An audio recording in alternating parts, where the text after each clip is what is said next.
Hello दोस्तों, नमस्कार। RJ Hindi कहानी में आपका बहुत बहुत स्वागत है। दोस्तों, कहानी का पूरा आनंद लेने के लिए वीडियो को लास्ट तक देखें। अगर कहानी पसंद आए तो कृपया चैनल को जरूर सब्सक्राइब करें और वीडियो को लाइक करें। तो दोस्तों चलिए शुरू करते हैं।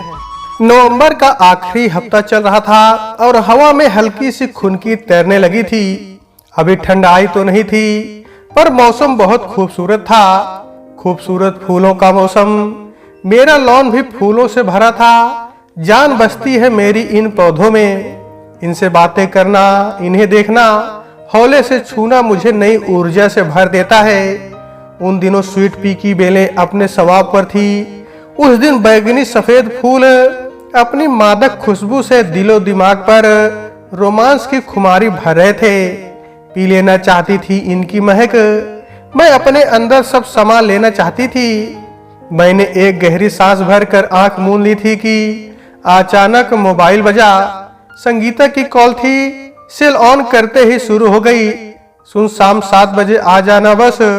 कुछ लोग हैं, तुझे अच्छा लगेगा ना? नहीं सुनूंगी। अरे हाँ, डीके भी आ रहा है। कुछ दिन पहले मिला था क्लब में, मुझसे पूछ रहा था तेरे बारे में। अच्छा, शाम को मिलते हैं। तेरी ही वजह से 7 बजे का टाइम रखा है। 10-11 तक खत्म हो जाएगा सब। कुछ लोग मिलेंगे, तुझे अच्छा लगेगा। ओके, मैं आऊंगी। फोन कट गया। मैं सोचने लगी, रिश्तेदारों की अपेक्षा दोस्त कितने करीब होते हैं कि मन के उस कोने को झांक लेते हैं जहां कभी कभी करीबी नाते भी नहीं पहुंच पाते। जिंदगी की तरफ खींच लाते हैं अच्छे दोस्त। जैसे संगीता मुझसे भी ज्यादा जानती है। सब कुछ तो शेयर किया है इससे।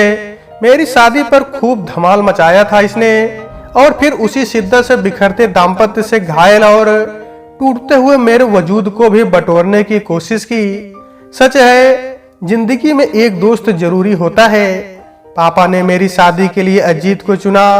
अजीत कुमार भारतीय प्रशासनिक सेवा का अधिकारी, छोटे कस्बे का पढ़ाकू लड़का।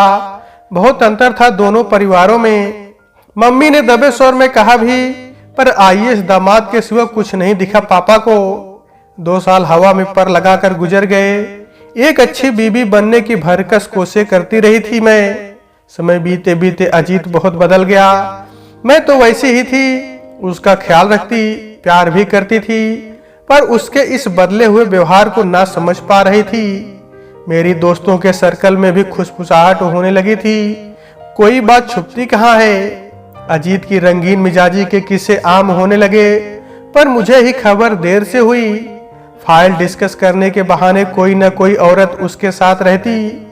सेमिनार में और होटलों में भी। पावर और पैसों ने दूसरे सारे ऐप भी भर दिए।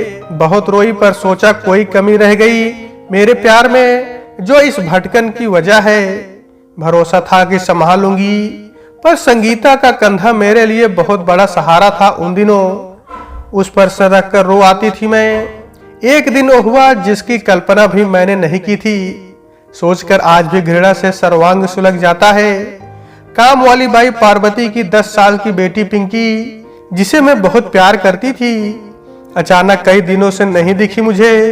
पार्वती से पूछा तो वह बोली, पता नहीं भाभी, पहले तो लपक के तैयार हो जात रही आपके पास आने को, पर अब बहुत कहने पर भी कोनो कीमत पर नहीं आती। जबरदस्ती करूं तो रोने लगती है। अच्छा, तुम अभी घर जाओ और उसे दोपहर में ले आना।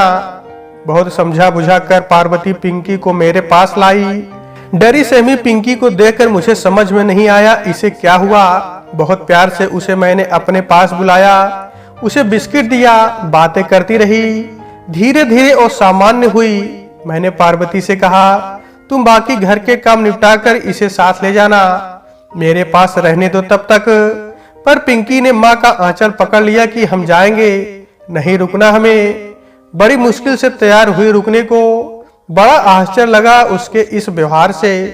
उसे लेकर टीवी रूम में आई, पास बिठाकर कहा, पिंकी, क्या आंटी से गुस्सा हो? क्यों नहीं आती तुम? अब तुमको मैं पढ़ाती थी, उसका भी नुकसान हो रहा है ना। वह एकदम चुप हो गई। आंखों में एक अजीब सा डर, सहमापन था।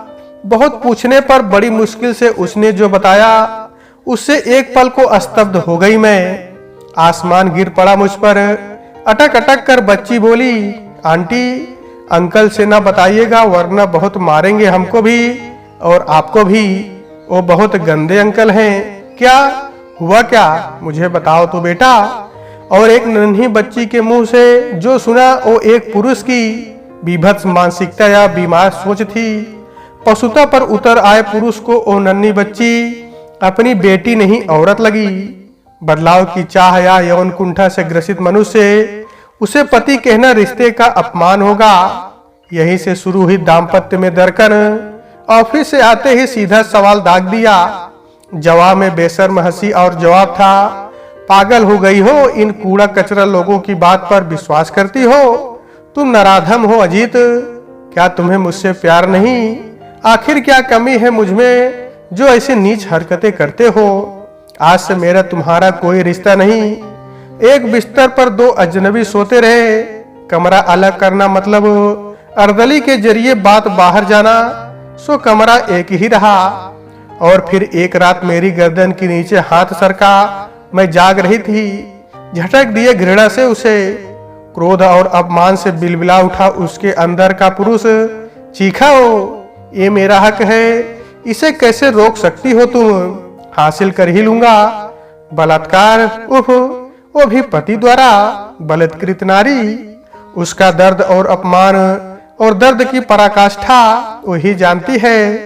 उस रात पहली और आखिरी बार चीख कर अजीत को कहा, अब मुझे छूना भी मत, तुमसे घिन आती है। बिना प्रेम के यह वेश्यावृत नहीं कर सकती। तुम्हारे शरीर से औरतों की दुर्गंध आती है मुझे। और रात भर रोती रही। मेरा तन ही नहीं मन भी घायल था। सुबह होते ही संगीता को फोन किया। मेरी आवाज कांप रही थी। संगीता ने कहा, अपने को संभाल, मैं 10 मिनट में पहुंच रही हूं। वो आकर मुझे ले गई। उसके घर आकर बहुत रोई। शाम को पापा और माँ मुझे लेने आ गए। उन्हें अजीत ने ही फोन करके मेरे घर छोड़ जाने की बात बता दी थी। उन दोनों ने सोचा मियाँ बीबी का झगड़ा है, सुलझ जाएगा। पर अब मैं किसी कीमत पर नहीं रहना चाहती थी उसके साथ। अजीत का एक घिनौना रूप कैसे माँ बाप को बताऊं? बड़ी ऊहापोह थी। मम्मी चाहती थी एक मौका और देना चाहिए। हालांकि दामाद के कारनामे जानती थी। शोहरत तो पहुंच ही जाती है, पर ओहदा और पैसा ए पर पर्दा भी डाल देता है। मैंने फैसला कर लिया। फिर चंद महीनों की फॉर्मेलिटी के बाद आपसी सहमति से बड़ी आसानी से तलाक हो गया। पापा ने मुझे एक घर शादी में गिफ्ट किया था जिसे मैं संवारती रहती। बहुत कहने पर भी मैं नहीं गई उनके साथ रहने। वक्त गुजरता गया। कई बरस गुजर गए।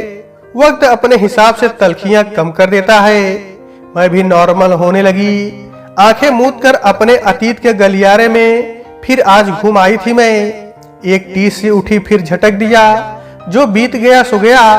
अब जब कभी एक साथी की चाह भी उठती, एक ना उम्मीदी फैल जाती।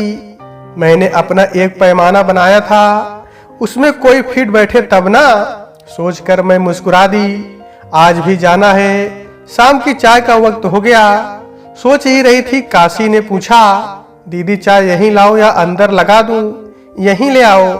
काशी से कहकर मैंने फिर आंखें मूंद ली। काशी चाय अच्छी बनाता है। अभी नया ही आया है, करीब 2 माह ही हुए हैं, लेकिन उसने मेरी चाय का खास टेस्ट पकड़ लिया है। हालांकि ये बहुत कठिन नहीं, पर जरा मुश्किल तो है। यही मेरी चाय। मुझे वो मुलाजिम बिल्कुल नहीं पसंद जो मेरा काम ध्यान से ना करे। मेरे घर पर काम करने वाले नौकर घर के सदस्य ही होते हैं। धीमे धीमे सिप करके चाय पीने का अपना ही मजा है और मैं ये लुत्फ लेने के पूरे मूड में थी।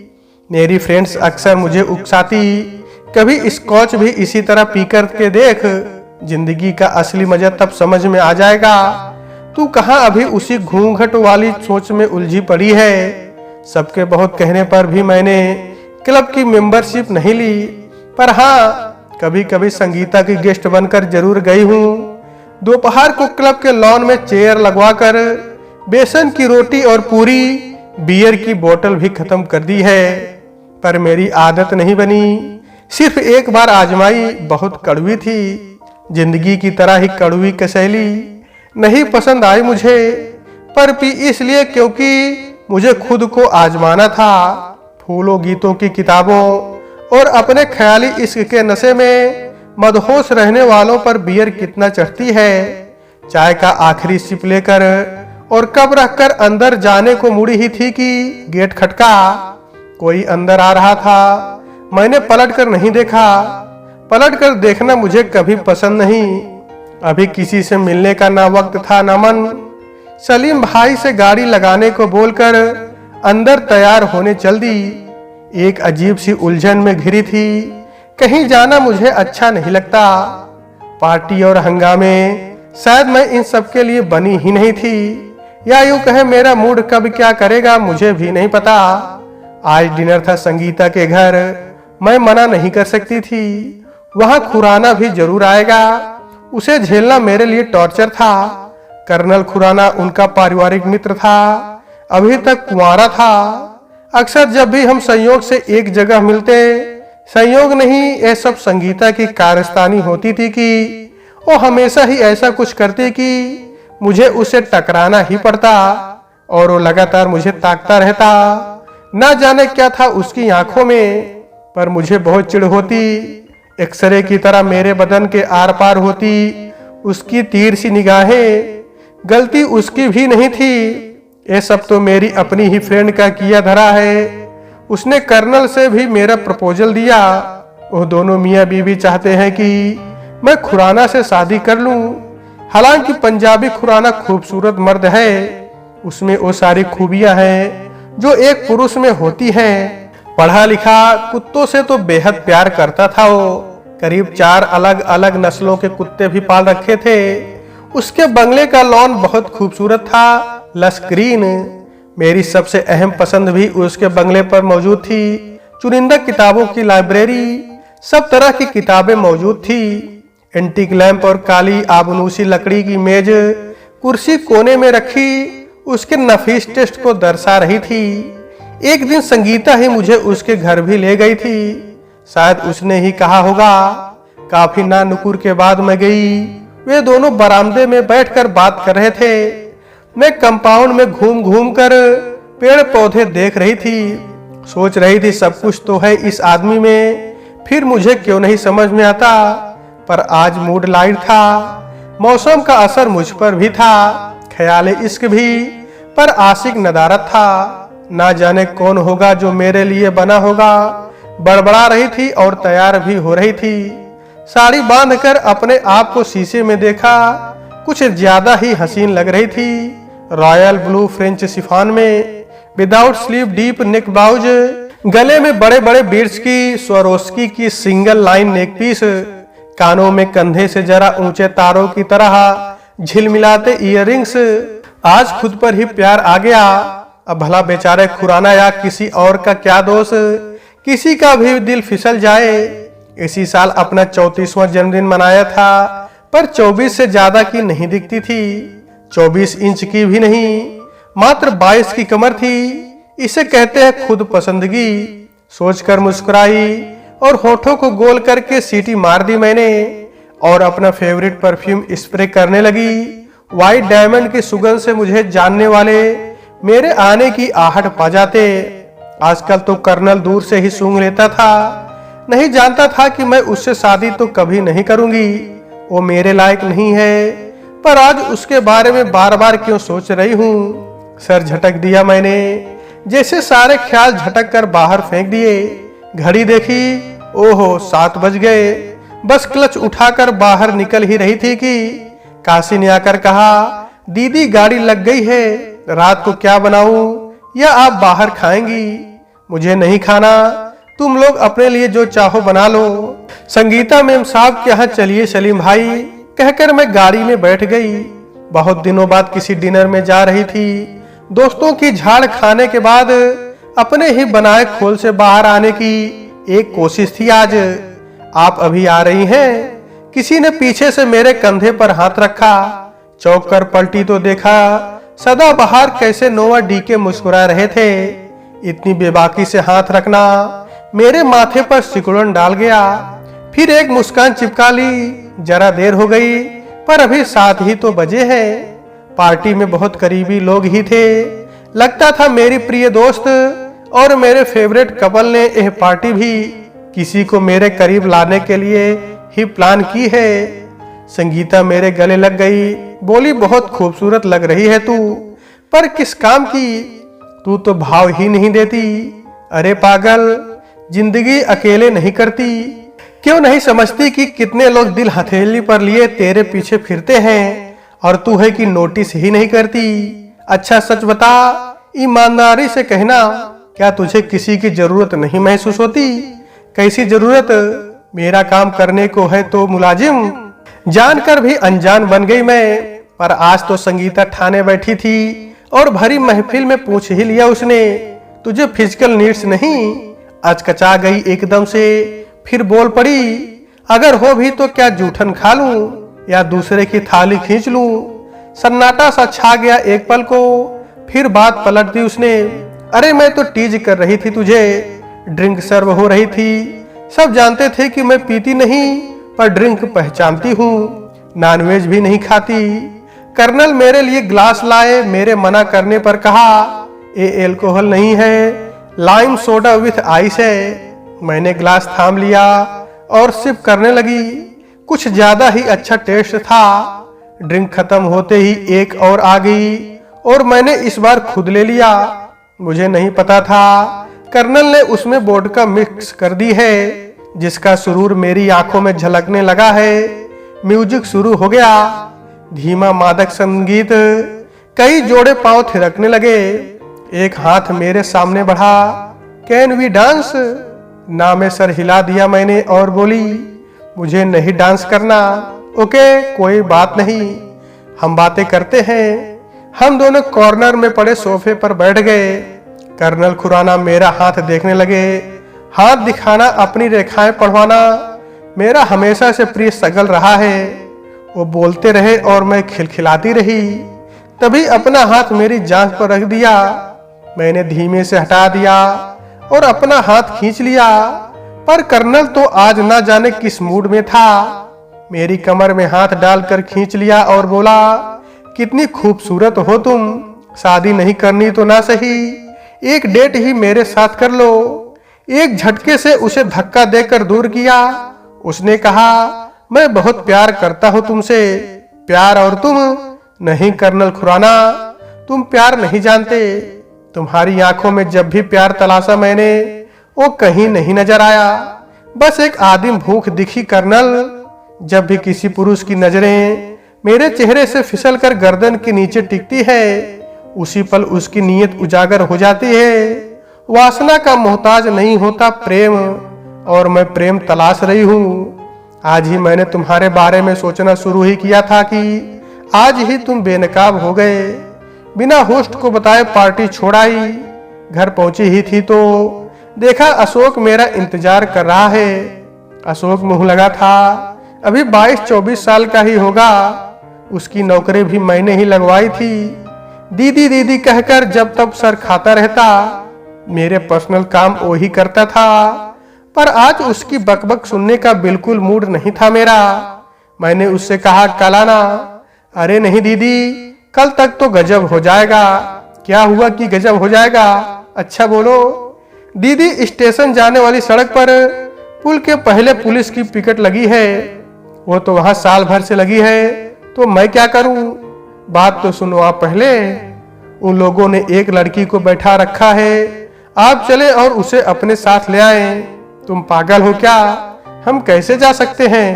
अब टाइम ही तो देखो 9 बज रहे हैं, और उस लड़की को कैसे ला सकते हैं अपने साथ? अगर उसने कह दिया वो मुझे नहीं जानती तो कमीने पुलिस वाले कुछ भी बक देंगे। दीदी, अगर आपने उसे नहीं छुड़वाया तो आज उस लड़की का क्या हाल होगा आप नहीं जानती। क्या बकवास कर रहे हो, साफ बताओ। अशोक ने जो बताया उससे मेरी रूह कांप गई।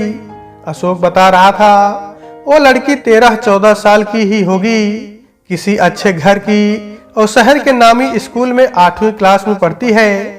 नंबर कम होंगे या टीचर ने डांटा होगा, तो बैग लटका कर चली जा रही थी, कंफ्यूज सी।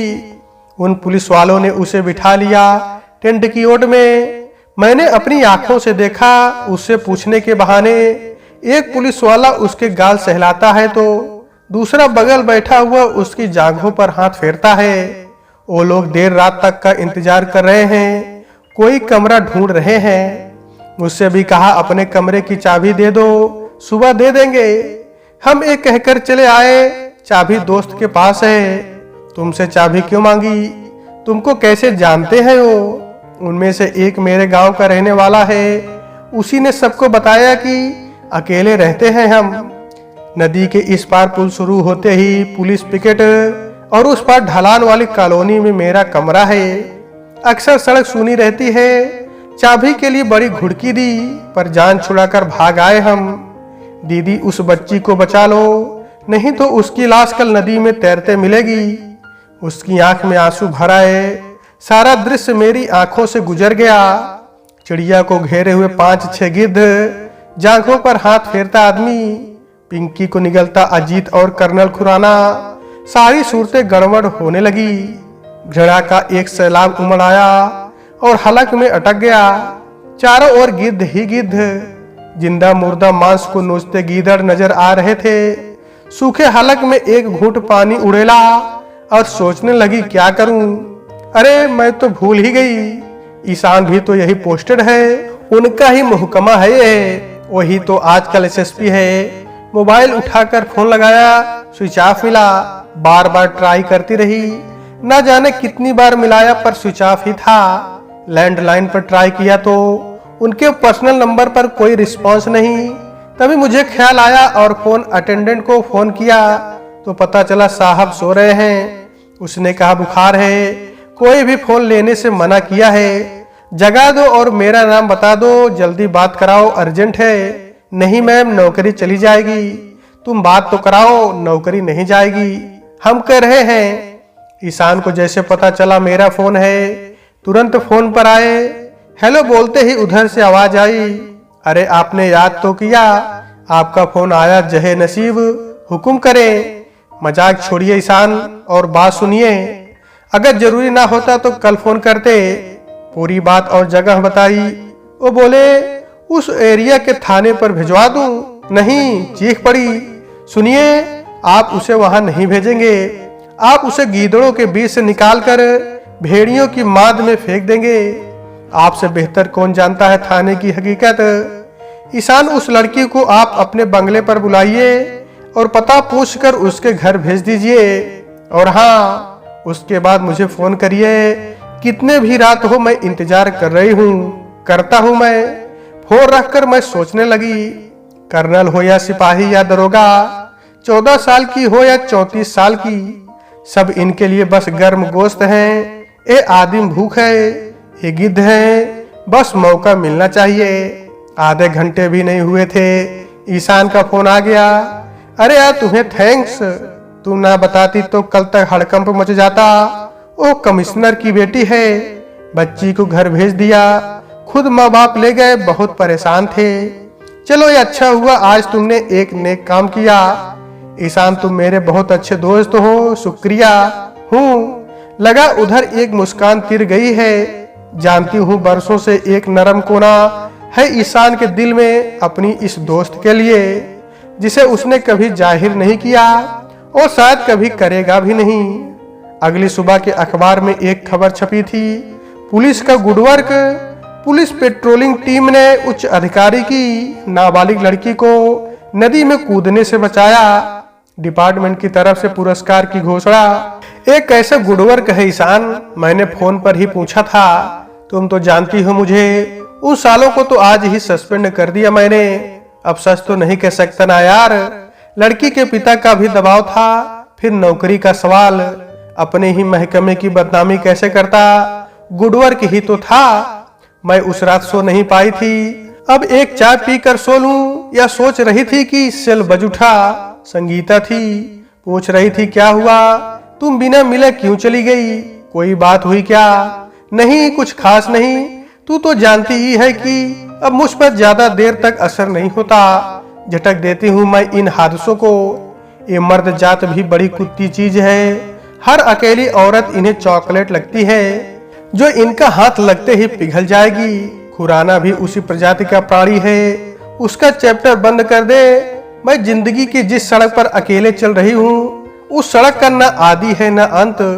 अगर सुकून भरी चहलकदमी है तो कभी भागदौड़ भी, कोई सहयात्री नहीं। जरूरत है भी या नहीं पता नहीं, सोचती हूँ क्यों न इस वक्त पर छोड़ ही दिया जाए। तो दोस्तों आज के वीडियो में बस इतना ही। कहानी आपको कैसी लगी कमेंट बॉक्स में जरूर बताइएगा। अगर कहानी पसंद आई है तो कृपया चैनल को जरूर सब्सक्राइब करें व वीडियो को लाइक करें। तो दोस्तों आपसे फिर मिलते हैं अगले वीडियो में, तब तक के लिए नमस्कार।